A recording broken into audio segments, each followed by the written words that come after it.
នៅក្នុងសម័យប្រព័ន្ធ Digital សតវត្សទី21អាជីវកម្មអនឡាញពិតជាមានភាពពេញនិយមណាស់សម្រាប់មនុស្សសម័យថ្មីកត្តាទាំងនេះជំរុញឲ្យអាជីវករត្រូវមានភាពច្នៃប្រឌិតនិងមានភាពទាន់សម័យដើម្បីទាក់ទាញអតិថិជនឲ្យចង់ទិញចង់ប្រើប្រាស់និងជឿជាក់លើសេវាកម្មរបស់គាត់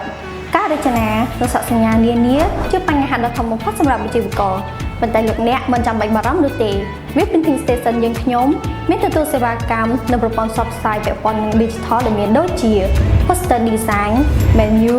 Label, Extend iStand, Display Counter, JFlex, Brochure, Sticker, Logo និង Banner ព្រោះតែមានទទួលបោះពុម្ពលើអាវនិងកែវគ្រប់ប្រភេទ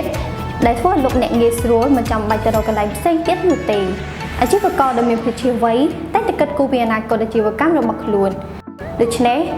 ចូលសហការជាមួយនឹង Web Printing Station យើងខ្ញុំនិងនាំលោកអ្នកឆ្ពោះទៅរកភាពរីកចម្រើននៅក្នុងអាជីវកម្មអនឡាញ Web Printing Station ជាជម្រើសនិងដៃគូដ៏ល្អរបស់អ្នក